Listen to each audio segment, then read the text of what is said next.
Olá, meus alunos, voltando aqui com vocês para a gente conseguir fechar esse bloco da parte teórica da LC 840, tranquilo? Então, põe na tela que eu vou falar um pouquinho do processo administrativo disciplinar, vou falar também um pouquinho da sindicância e aí a gente vai conversando aqui sobre essa parte. Pessoal, olha só, o processo administrativo disciplinar, carinhosamente, vai ser chamado na prova de quê? De PAD, tá? Ele é chamado de PAD. Então, muito importante observar é o seguinte.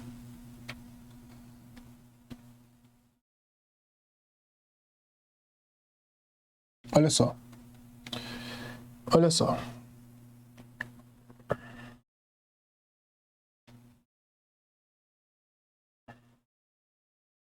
Olha só.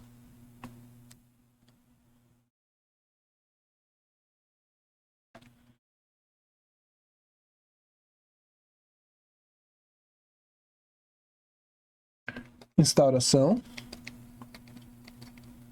instrução, tá? Defesa, relatório, julgamento. Julgamento, tranquilo? Então, de cara, professor, o que é o PAD? É o processo administrativo disciplinar. Perfeito. Professor, o PAD tem quantas fases? 5 fases. Primeira fase, segunda fase, terceira fase, quarta fase, quinta fase, tá? Então, o PAD tem 5 fases. Aí muitas pessoas me perguntam, professor, o que eu tenho que saber em cada uma dessas fases? Vamos lá. Deixa eu colocar aqui na prática. Pessoal, na primeira fase, vai ser publicada a portaria. E aí, nessa portaria de instauração, eles vão colocar aqui, ó, seu nome, sua matrícula, e vão colocar aqui como se fosse um resumo daquilo que, teoricamente, você praticou. Vai ser designado a comissão que vai acompanhar esse PAD, bacana, que é uma comissão formada por 3 servidores, que a atribuição dessa comissão é juntar provas, ouvir testemunhas, tudo isso, e no final produzir o relatório para encaminhar para a autoridade competente proferir o seu julgamento. Bacana? Nesse momento que é instaurado o PAD, o prazo prescricional, ele é zerado. Zero prazo, ou seja, interrompe o prazo prescricional uma única vez. E é justamente aqui no momento da instauração. E outro detalhe, pode ser que a depender da situação, tudo, nesse momento que foi instaurado o PAD, que peçam o seu afastamento preventivo no intuito de não atrapalhar as investigações. Então é importante que você saiba que o PAD tem 60 dias, podendo ser prorrogado por mais 60 dias e com 20 dias para que a autoridade competente profira o seu julgamento. Bacana? Então, o afastamento preventivo do servidor pode ser por 60 dias, prorrogável por mais 60 dias. Esse afastamento preventivo, no intuito desse servidor não atrapalhar na investigação, é um afastamento que ele vai para casa com remuneração. Por que com remuneração? Porque ele é presumidamente inocente. Então, dentro dessa percepção que ele é presumidamente inocente, ele não pode ser prejudicado da sua remuneração. Bacana? Tranquilo? Acabou a fase da instauração, você vai para a etapa da produção de provas. Bacana? Então, quando que eu vou produzir as provas? No momento da instrução. Quais provas, professor? Testemunhais, documentais, você vai ouvir testemunhas, as testemunhas serão ouvidas separadamente. Se houver contradição, você faz uma acariação, bacana? Essas testemunhas, elas são ouvidas, a comissão junta as provas que entende ser necessárias para a elucidação do caso, bacana. Pode, inclusive, segundo o STJ, pegar provas emprestadas. O que seriam as provas emprestadas? Vamos imaginar que por esse mesmo fato ele está respondendo ali uma ação penal. E aí o presidente da comissão processante que é formada por 3 servidores, que tem lá o presidente, ele entra em contato com o juiz, faz um ofício, um requerimento, fala: juiz, posso ter acesso àquela interceptação telefônica que vocês estão utilizando nesse processo criminal? Posso pegar emprestada para utilizar no processo administrativo? Pode. A jurisprudência entende como válida a prova emprestada, desde que autorizada pelo juiz, desde que a prova seja lícita e clara. Você juntando uma nova prova no processo administrativo, tem que garantir ao acusado contraditório e ampla defesa. Então, tudo isso em termos de provas, ouvir testemunhas, pegar filmagem, pegar ali a escuta, a telefônica, tudo isso você faz na fase da instrução. Concluiu a instrução, você vai para a fase da defesa. Então, aquela pessoa que está acusada, que foi considerada acusada, aqui o servidor, ele vai fazer a sua defesa. Se tem só uma pessoa respondendo, prazo de 10 dias. Se tem 2 ou mais, 20 dias para apresentar a defesa, prazo comum. Agora, se o servidor ele não foi localizado, ele vai ter um prazo de 15 dias, tá? Para constituir a sua defesa, onde você tem o chamado defensor dativo, que faz a sua defesa por escrito, tá? A defesa é feita por escrito. Professor, precisa de advogado? Não. Dá uma olhada para mim na súmula vinculante número 5, onde ela destaca que a presença do advogado é facultativa no processo administrativo. Tranquilo? Concluiu essa fase de defesa, a comissão... Qual comissão, professor? Essa comissão aqui. Ela vai produzir o seu relatório, tá? Falando assim, ó, culpado, inocente. Aí, se for inocente, pede o arquivamento. Arquivamento. Se for culpado, vai falar, ó, falta média do grupo 1, por exemplo. Grupo 1. Bacana? E aí encaminha todos esses trabalhos para quem? Para a autoridade competente. Essa autoridade competente, ela tem o prazo de 20 dias para proferir o seu julgamento. Em regra, a autoridade competente acaba que ela acata o relatório, mas ela não é obrigada a acatar o relatório, porque como se trata de um relatório conclusivo realizado pela comissão, culpado ou inocente, culpado indica ali inclusive a infração. Via de regra, a autoridade competente ali, vamos supor, o governador, o secretário, ou em casos de sindicância, o próprio chefe da repartição, ele tem ali por si, em regra dentro da administração pública, em concordar com o relatório. Mas se ele discordar, ele pode? Pode, ele pode discordar. Pode, inclusive, entendendo ali que se o trabalho não foi bem feito, desconstituir aquela comissão e mandar instaurar o trabalho tudo de novo. Então, entenda que a regra é acatar o relatório, mas veja que isso é uma competência da autoridade para proferir o julgamento. Que, via de regra, acata o relatório? Sim. Se a comissão entendeu que é caso de culpabilidade, ok, ele vai lá e aplica a mesma punição. Se a comissão entende que é um caso de arquivamento, em regra, ele fala, ó, arquivamento, não há ali elemento suficiente para pedir a condenação da pessoa. Mas o que acontece? Pode a autoridade competente discordar do relatório? Pode. Ela motivadamente discorda do relatório e aplica a penalidade que ela entende ser adequada motivadamente. Tranquilo? Muita atenção. Bacana? Agora, olha só, pessoal. E o que seria a sindicância? A sindicância é um procedimento investigativo, bacana, que vai identificar a autoria e também vai identificar a materialidade, ou seja, qual foi a infração, teoricamente, né, que aquela pessoa tenha praticado. Quando você tem ali autoria e materialidade, você vai ali mandar instaurar a sindicância, bem parecido com o PAD.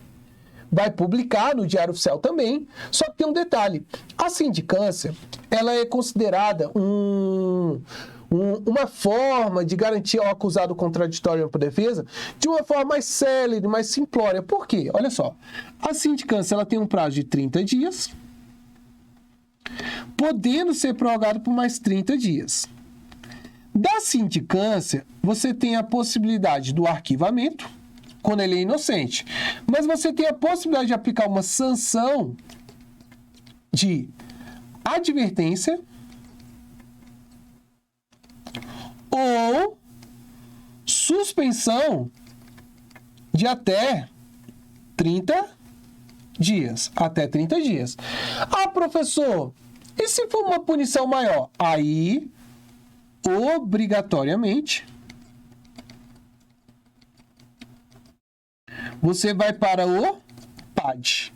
Bacana? Então, resumindo, sindicância vai identificar autoria e materialidade.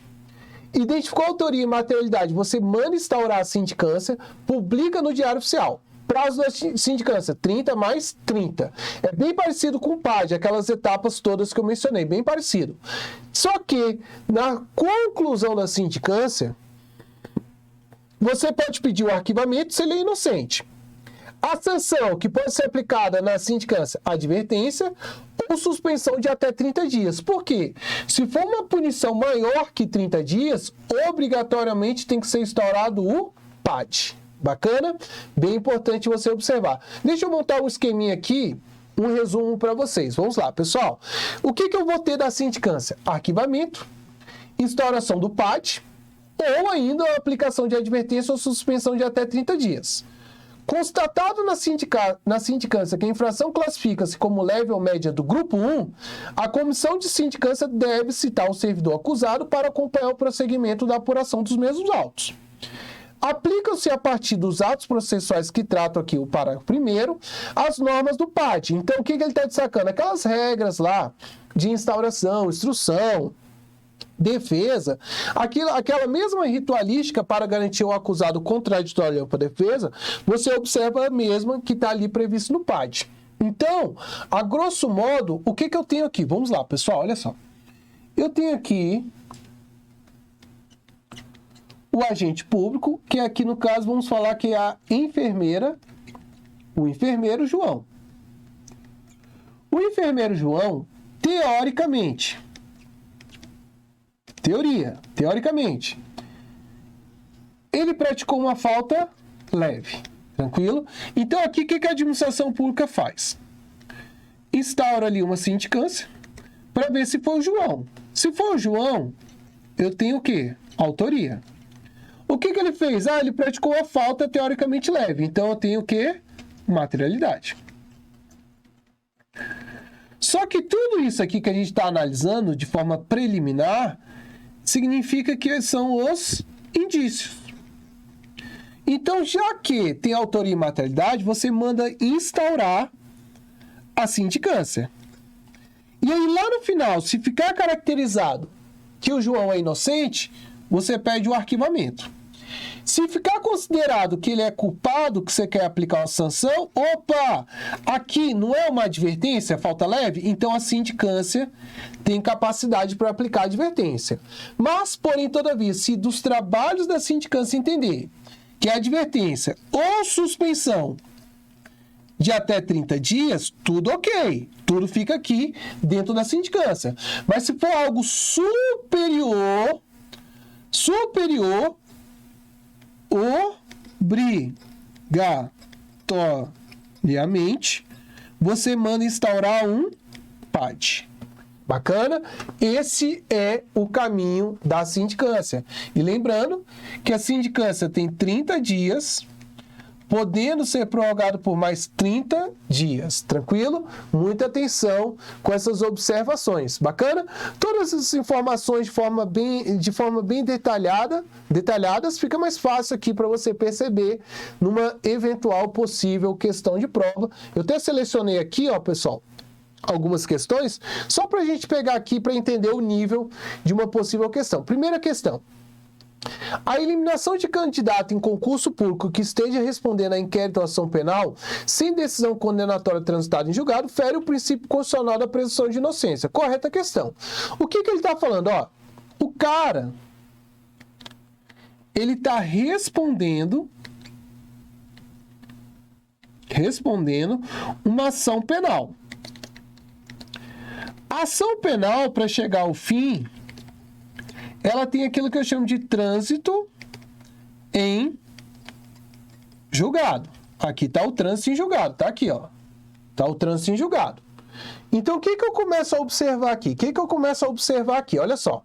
Ele está respondendo uma ação penal. Então, significa que ele pode ser considerado culpado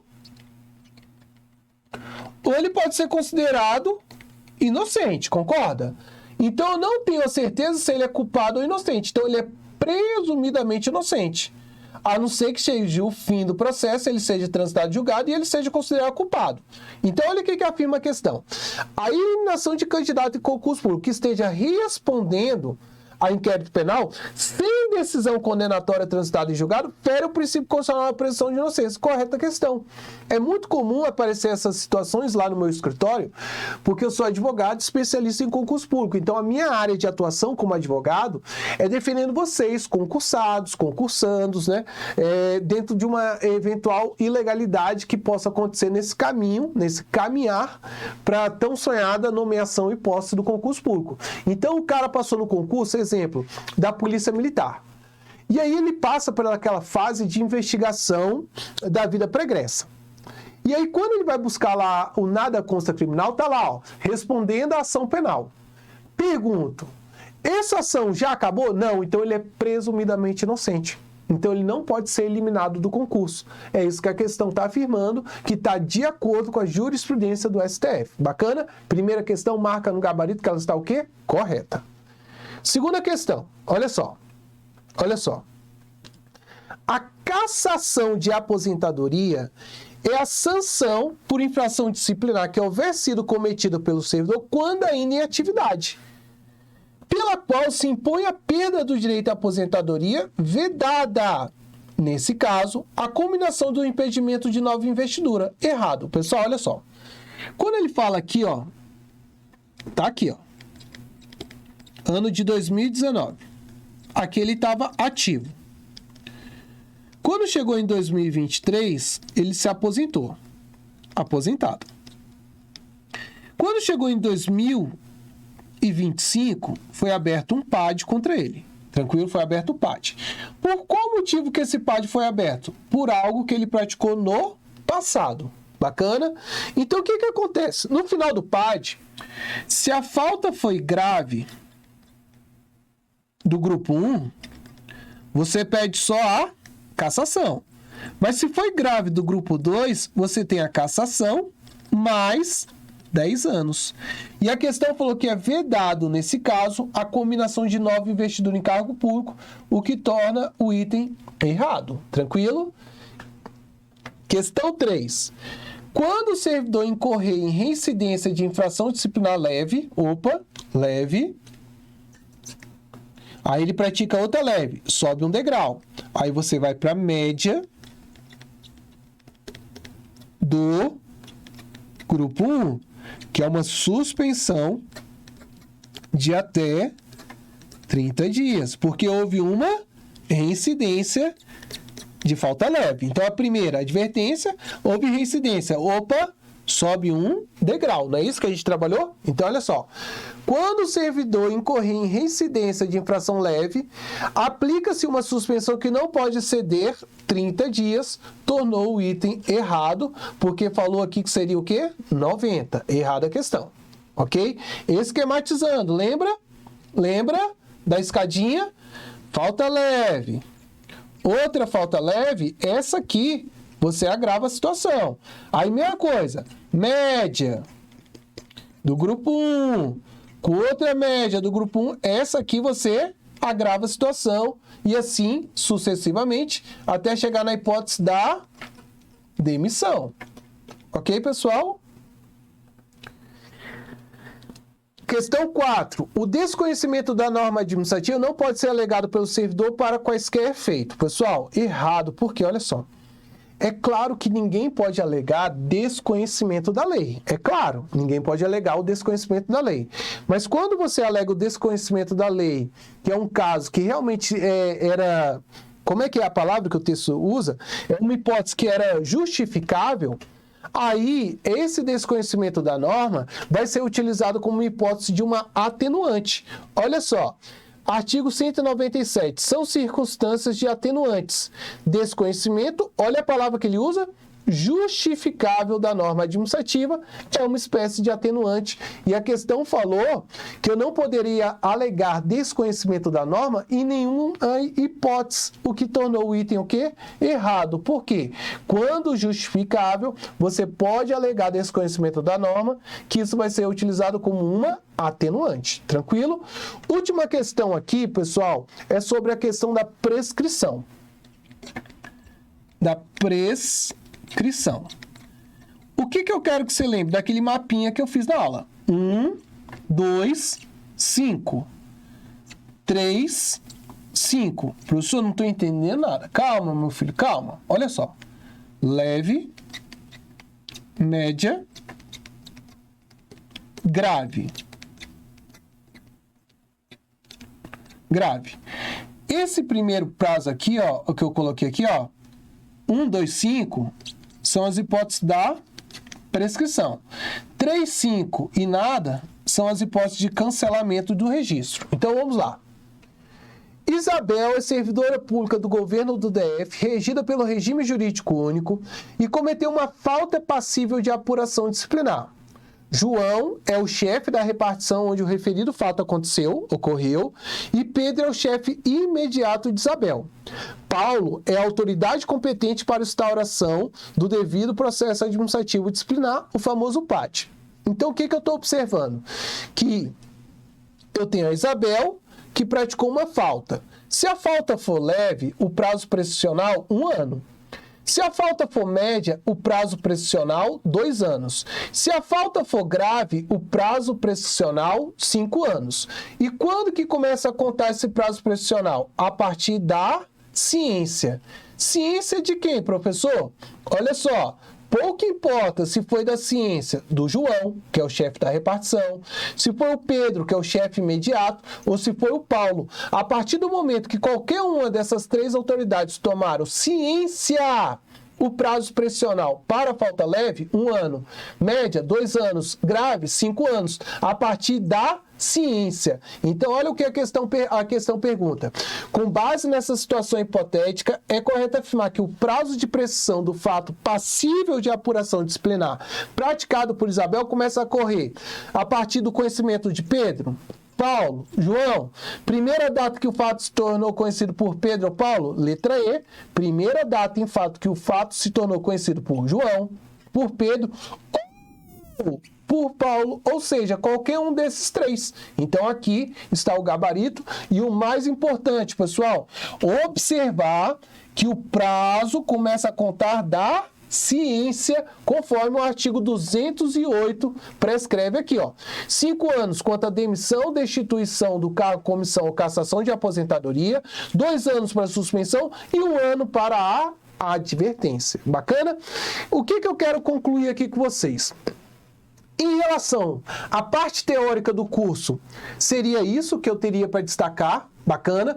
E muito importante observar que eu vou gravar aqui um bloco específico agora só com algumas questões, com todo apanhado de tudo que foi trabalhado aqui dentro de sala de aula. E um último detalhe é o seguinte, pessoal, esse prazo prescricional, ele pode ser interrompido uma única vez, que é justamente quando você tem a instauração do PAD. E conforme o próprio artigo 208, parágrafo 1º, põe na tela aqui, por favor, olha só. O prazo da prescrição começa a correr na primeira data em que o fato ou ato se tornou conhecido. Ou seja, da ciência.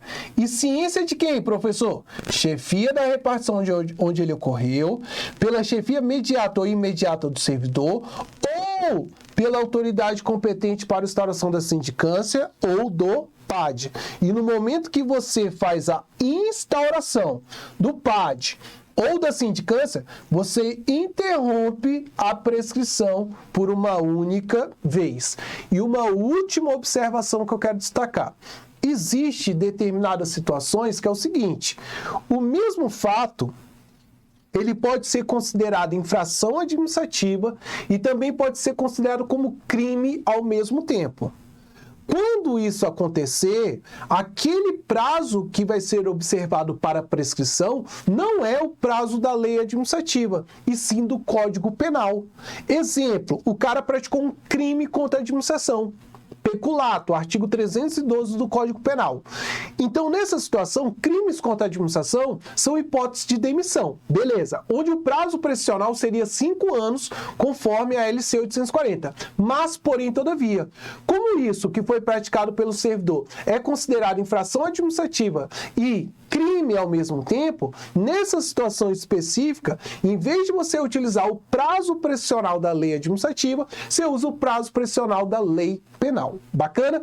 Então, para fechar aqui, pessoal, não perca que o bloco de exercício eu vou gravar algumas questões, eu vou selecionar as melhores para vocês dentro do próximo bloco, para a gente conseguir fechar esse curso com chave de ouro.